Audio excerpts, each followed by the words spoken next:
What better time than to do a roster reset in the middle of July? We're going to look at which Sharks are locks, who's fighting for a job, and take a first stab at trying to guess the lines.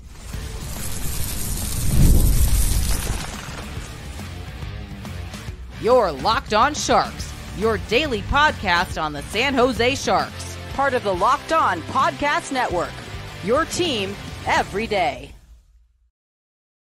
Hello, welcome to Locked On Sharks, the premier hockey podcast covering your favorite team in the Bay Area.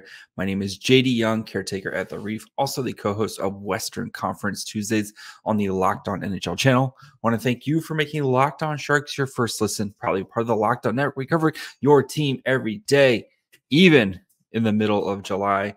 So if you want to be an everydayer, all you have to do is just follow wherever you get podcasts, or you can watch on YouTube as well.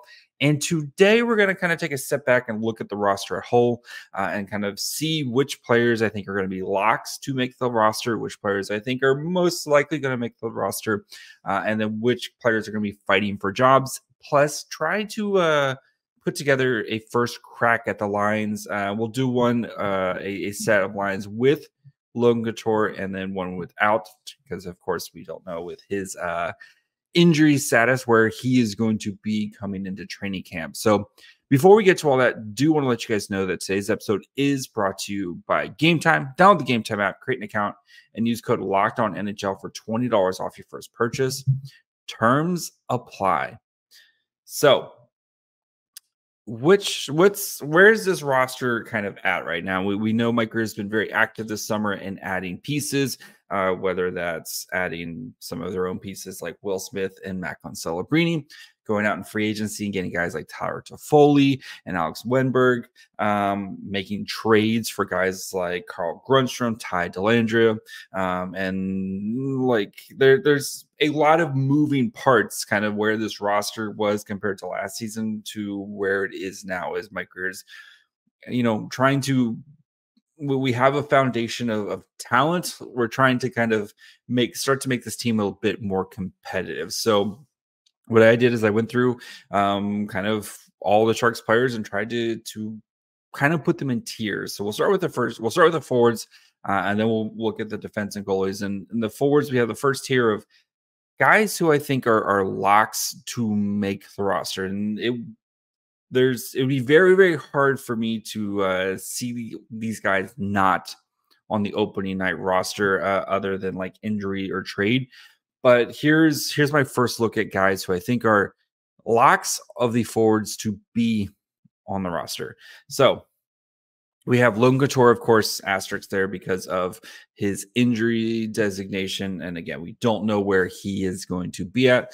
So we're going to kind of assume we're going to kind of play both sides of it and see what it looks like with him here and with him out here. So Logan Couture, I think, is your, of course, be here, especially with this contract. William Eklund proved himself more than capable of being an NHL player. Barclay Goodrow, who you just acquired via, picking him up off of waivers. Mikhail Granlund, Carl Grundstrom, who you traded for. Luke Cunnin, who you just gave a contract to. Nico Sturm, Tyler Toffoli, Alex Wennberg, and Fabian Zetterlund. So these are all the players who I feel, barring unforeseen circumstances, trade, injury, etc., these are the guys who I feel are locks to be among the forwards, locks to be on the opening night roster, right? And there's a lot of new faces, right? You have Carl Grundstrom, who wasn't on the team last season, Tyler Toffoli, Alex Wennberg, among the locks. So these guys are all guys who Mike Grier went out of his way to acquire, right? Grundstrom part of a trade. Toffoli, Wennberg signed in free agency. And Toffoli and Wennberg got, Toffoli got 4 years, $6 million. Wennberg got, 2 years at $5 million a pop. Like, though, Mike Grier went out of his way to acquire these guys. And I don't think anybody on here should be kind of a shock, right? I know what you're thinking. There's a couple names that are potentially missing. We'll get to those here in a second. But all these guys, like, I don't see a world. And Couture's the only one, and his is health. related, but all these guys I feel are opening night roster locks. So I don't think there's too much questions there. So getting to the most likely. So this next group is a group of guys who I feel should be on the roster, but there's a path for them to not be on the roster. So most likely, Macklin Celebrini, of course, the first overall pick, Ty Dellandrea, Klim Kostin, and Will Smith. So all these guys I feel like are going to be on the Sharks roster come opening night. And there's a path to all these guys starting on the Barracuda, just if worst case for like Celebrini and Smith, I think both are kind of in the same boat of they just have an abysmal training camp, and just kind of maybe it's too much for them, and preseason is just too much for them, and the Sharks feel like, hey, let's let you kind of dip your toes in, go play in the AHL for a couple games and kind of get used to professional, and then we'll revisit it here in a little while. So I don't foresee that for either one of, especially Celebrini and Smith. I don't foresee that for either one of those guys. Especially Celebrini, I think is more of a lock over Smith if I had to kind of debate between the two. But again, you're just kind of hedging your bets here.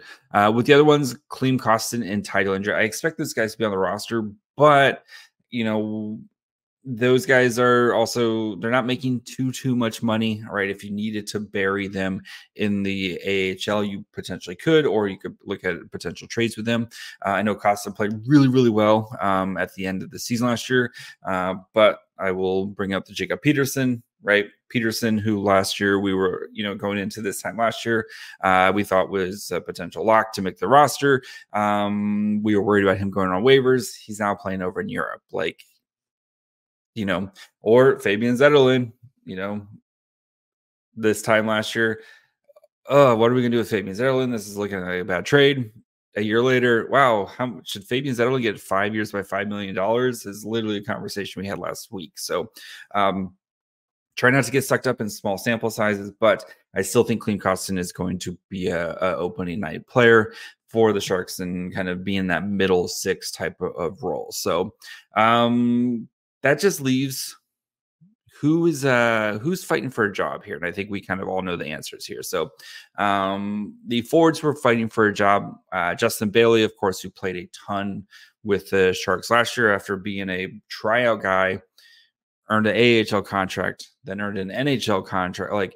He was, or did he just earn it? Anyway, he was a tryout guy, ended up earning an NHL contract, but still played a ton, came back, wanted to come back because he kind of thought, I might have a chance to kind of play more NHL games here. Also, if not, he's going to be one of the best players on the Barracuda, and what we hope is a revamped Barracuda team. So Thomas Bordeleau, I think he is the one that you're kind of circling for guys who are, I think he is the bubbliest of bubble players, where if a roster spot opens up, I think he is potentially the guy to earn a spot.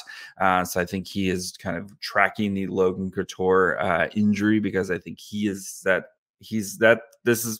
needs to come in and have a great camp and a great preseason to try, I think, to earn a job. So, and then we have Colin Graff, who the Sharks signed last, during the kind of college free agency. I thought he played well, but again, I think for him starting in the AHL, getting used to professional life and kind of building his confidence in the AHL, I think is the best route for him. Gushin, I think, is kind of right behind Bordeleau in terms of where he kind of fighting for a job there, just because of what Gushin's skill is. And if Gushin starts the season in the AHL, which I kind of think he will, he's going to be one of the top 6 forwards. He's going to score a bunch of goals, and he'll eventually get his shot in the NHL later this season. And then Giovanni Smith, who I think kind of lost his job when the Sharks brought in some of these other guys like Goodrow and Dellandrea and Grunstrom. I think these are all guys who are going to be kind of fighting for a job, but most likely are going to be starting their season with the Barracuda. So, that's a much more competitive group than what we have seen out of previous seasons, especially compared to last year. And you'll really see that once we get into the actual like lines and just kind of some of the guys, like there's only 12 spots and there's a lot of guys kind of fighting for jobs here. So, but yeah, we're going to shift our focus on the blue line here and then the goalies, which are very easy right now, but we'll look at the kind of the back end of the back end, the blue line and the goalies here in just 1 second. Summer means baseball, and there's only one place to get Major League Baseball tickets, and that's Game Time. Game Time is an authorized ticket marketplace of Major League Baseball, which makes getting tickets faster and easier. Prices on the Game Time app actually go down the closer it gets to first pitch. With killer last-minute deals, all-in prices views from your seats, and your lowest price guarantee, Game Time takes the guesswork out of buying MLB tickets. If you want to go catch, of course, the Giants now that we're out of All-Star break, there's Giants trying to make a run to the postseason here. If you want to go catch a Giants game, now is the time. They've got good deals for seats all the time, so make sure you can go catch a Giants game, as this young Giants team is super fun to watch. So take the guesswork out of buying MLB tickets with Game Time. Download the Game Time app, create an account, and use code LOCKEDONNHL for $20 off your first purchase. Terms apply. Again, create an account and redeem code LOCKEDONNHL, LOCKEDON NHL for $20 off. Download Game Time today. Osman tickets, lowest price, guaranteed. All right, before we get to the defense and the goalies, just want to thank you guys for making Locked On Sharks your first listen.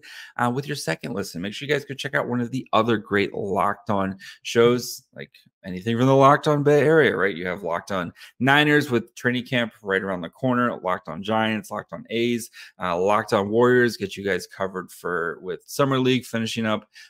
Plenty of good stuff here at Locked On. Remember, we have your team every day.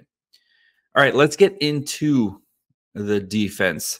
This one pretty cut and dry with the defense. So roster locks, Matt Benning, who again, asterisks with him.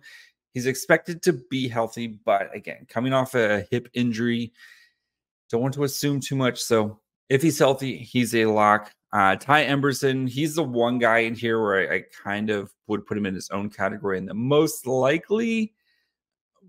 But I think thinking about it realistically, Emberson played too good last year to kind of not be considered a lock. It's just injury with him. Mario Ferraro, of course, is a lock. Jan Ruda, of course, is going to be a lock, especially with his contract. Mark-Edouard Vlasic, lock because of his contract. And then Jake Walman, who the Sharks acquired this offseason, and which is looking more and more like a hilariously amazing trade. Getting Jake Walman and a second-round pick for absolutely nothing. All these guys are locks, right? And I know there's still potential room to add another player in the mix here. But I think if you do, you need to maybe try to ship out somebody. If it's a Jan Ruda, you're not going to be able to move Vlasic. But, I think Jan Ruda or Benning or one of those type of players would be the kind of guys that you would focus on to potentially move out. But I think all those guys are kind of locks based on their experience, what they bring, and then also their contracts. Matt Benning's got the easiest one of those to move with 2 years left at $1.25 million. Ruda, of course, is entering the last year of his deal at $2.75 million. And then Vlasic and his $7 million contract, 2 more years, guys. 2 more years. And then Walman, who the Sharks just traded for at 3.4. Like the Sharks raw defense, I think that's my biggest takeaway is this defensive core is going to look much different here really quickly just because of how these contracts on these guys are starting to get closer to the end here. So, but yeah, I think shouldn't be really surprised for any of those guys. So, didn't really do a most likely. If you had to do that as a tier, it would be the Ty Emberson most likely to make, but there is a small chance he doesn't. So let's look at guys who are fighting for jobs here. And Lucas Carlson, who the Sharks added, is most likely a Barracuda guy, just because of his experience. But I wouldn't be surprised if he's kind of hanging around until the very end. Shakir Mukumadulin, who I think is going to be a guy really fighting for a job, because he played well last year in the AHL. Is considered kind of the future for the Sharks defensive line. And I think at some point you want to see what you want to see him in action for more than 3 games to see how it kind of works out. So I know we ended the season with a season-ending injury, but everything, Mike Grier said he's training hard. He's he should be good to go for training camp. So Jimmy Schultz, again, kind of like Lucas Carlson, wouldn't be surprised if he's hanging in there till the very, very end, but most likely going to be on the Barracuda. Jack Thompson, who kind of between Shakir, Jack, and Henry, who all 3 of those guys are kind of in that same boat of young guys looking to kind of earn their spot and kind of make that jump in the NHL. Thompson got a bit of a look last season, but I still project him to be in the Barracuda. And then Henry Thrun, much like Thomas Bordeleau, I feel is very much the bubbliest of bubble players, because of his situation and, what they would have to, just kind of where he's at right now with the Sharks. So with the additions, especially like Walman, I could see him making the team. I could also see him starting the season in the Barracuda. So he's going to be an interesting player for the Sharks here, as I think him and Mukumadulin are really going to be fighting for these last spots. So moving on to the goalies, it's pretty cut and dry for the goalies here. You have Mackenzie, Blackwood, and Vitek Vanecek, who are both the established starters. I know Vanecek is coming off injury. He's expected to be ready to go. And then with the Barracuda guys, are going to be Barracuda guys are Magnus Krona and Georgi Romanov. And we'll see. I still think the Sharks should add a 3rd goalie to be that kind of, if Vanecek or Blackwood go down for any expense, a guy to kind of bring up and who can play a couple NHL games and you're not going to have to worry about things going terribly, terribly wrong with him. So I wouldn't be surprised if getting closer to training camp, if they do bring a 3rd goalie in. But yeah, it's bleak out there as we kind of went through the guys who are still available. There's not a lot of guys who played NHL games last year who are actually still out on the market and also excite you at any point. So we'll see what the Sharks do there, but it's pretty cut and dry. This is Blackwood and Vanecek's. Those guys are going to be, splitting time. I would give Blackwood the edge just because he played so well last year. I would expect him to be your opening night starter. And then, with Romanov and Krona, I give Romanov the edge because I think he played so well at the end of the season last year. And I think he surpassed Magnus Krona kind of among the Barracuda goalies. So, but yeah, it's pretty cut and dry among the goalies there. So, who's going to be on the team and who isn't? And if there is a catastrophic injury, I would assume the Sharks would be pretty aggressive in trying to go find a 3rd goalie guy, kind of like a Devin Cooley or an Aaron Dell, a guy who's maybe been an AHL type of guy, but is kind of can play some NHL games. So that's kind of where I expect the Sharks to kind of go with the goaltending. So we'll look at my first crack of the who I think is going to be on the opening night roster, and then try to make some lines, which is always was a really hard kind of project to do, or because of just all the pieces that the Sharks have brought in. So I took a crack at lines. We'll go through them here in just 1 second. Passion, drive, and patience, the formula for winning championships, is also what keeps your ride or die alive. eBay Motors is everything you need to maintain your vehicle and level it up to peak performance. superchargers, roof racks, exhaust kits, LED headlights, and more. Whether you're into speed, power, or style, eBay Motors has got you covered. With over 122 million parts for your number one ride or die, you'll always find exactly what you're looking for. With the eBay Guarantee Fit, your part is guaranteed to fit your ride every time or your money back. Because with eBay Motors, you're burning rubber, not cash. With all the parts you need at the prices you want, it's easy to make your car the MVP and bring home huge wins. So keep your ride or die alive at ebaymotors.com. Eligible items only. Exclusions apply.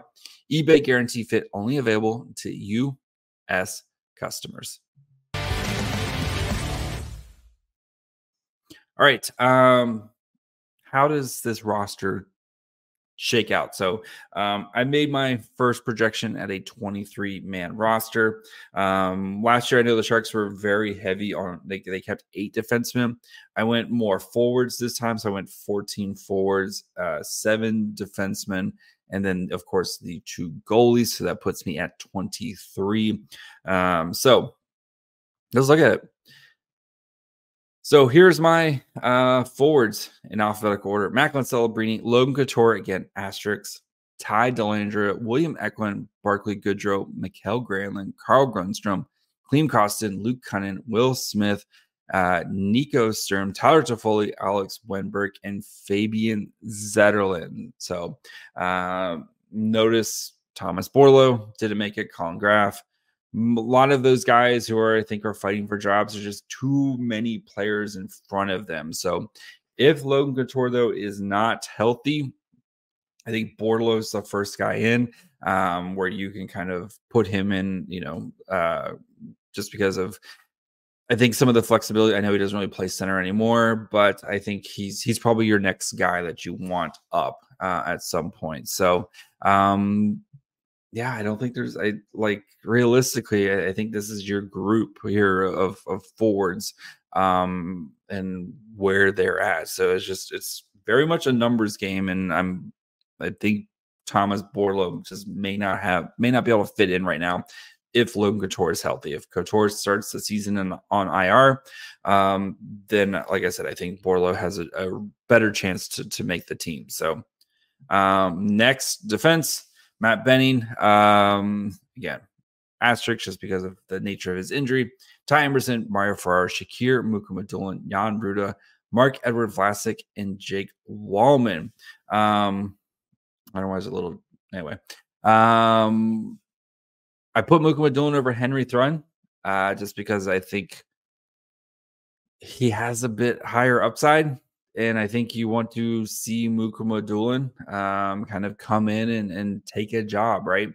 He played really well last year on the Barracuda, was AHL All-Star, and I think they want to see him. That's my hope, at least. Of course, with the goaltending, Vitek, Vanecek, and Mackenzie, Blackwood. So, yeah, as of right now, Henry Thrun and Thomas Bordeleau would not make my opening night roster.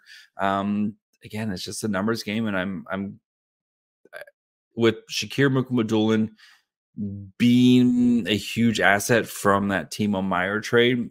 I think if it's close, and I know the Sharks also traded for Henry Thrun, I think if it's close enough, I think they're going to probably give the edge to Mukhamadullin, just because he has a higher upside than Henry Thrun, and this is no knock against Henry Thrun, and it probably won't be long until Thrun is in the lineup, just because of how injury prone a lot of these defensemen are. So if Matt Benning's not able to come back from his injury, like Ty Emerson has not been able to stay healthy, there's plenty of opportunities for Thrun to kind of crack the lineup here at some point. So what does my opening lines look like? So this is the Logan Couture version with him in the lineup. So I have Eklund, Granlund, Zetterlund. I kept the Lund line together. Wenberg, Celebrini, Toffoli. I figured I want to keep Toffoli and Celebrini and Toffoli. Feel like a match made in heaven. Wenberg, I feel really good supporting Macklin Celebrini with 2 veterans like Wenberg and Toffoli, because I'm trying to think like that, right? How does a real coach actually try to put them together, right? He's not just going to put Toffoli, Will Smith, and like Eklund out there all together at the same time. Or sorry, Eklund, Celebrini, and Smith. Like he's not just going to put all the kids together. I think you're trying to protect these guys, and I think having Toffoli and Wenberg out there, Toffoli, who not known for his defense, Wenberg known better for his defense. I think they can surround Celebrini and put him in a great position to succeed. Then you have Klim Kostin, Logan Couture, and Will Smith as your third line. Like I am really excited about that. Kostin, who brings some size, some grit, some scoring touch. Couture, who can kind of do, I think can be more defensively responsible, and playing him on the third line, you can kind of limit his minutes more and maybe, kind of protect him from himself. I think is a kind of an issue they ran into last year where I think they played him a little bit too much out of the gate, and look what, he wasn't able to make it through 6 games. So, and then Will Smith, I think, can kind of be the creator on that line. So I think that's a really fun third line. So Barclay Goodrow, Nico Sturm, and Luke Kunin as your third line. And that would be like Ty Dellandrea and Carl Grundstrom would be your healthy scratches. So on defense, I have Walman and Matt Benning, Ferraro and Ty Emerson, and Shakir Mukhamadulla and Mark Edward Vlasic, with Jan Ruda being your healthy scratch. And then Mackenzie, Blackwood, and Vitek Vanecek as your goalies. The non-Couture lineup. So switch things up here.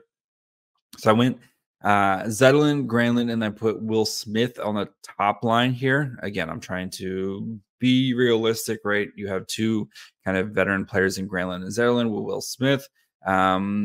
Forwards, I went Eklund, Celebrini, to Foley. Just again, trying to kind of, I know Eklund's a second-year player, but right.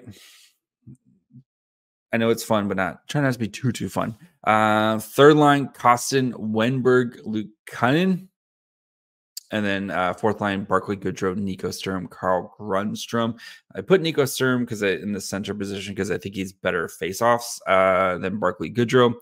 That's kind of just why I went with that. Defense and goalies, of course, the same. But with this, I'm trying to protect the younger players by putting them around. So like Will Smith with Granlund, who's going to be much like Logan Couture, creator, maybe more defensively responsible. And I think Will Smith can maybe take more of a shooting role on this line if he's on the first line with Eklund, Celebrini, and Toffoli. I think Eklund, and I think that line's really fun. Maybe not the most defensively responsible line, but I think they can take advantage of other second lines. And then Kostin, Wenberg, Kunin, like that's a hard hat, go out there and do stuff, like very much type of line.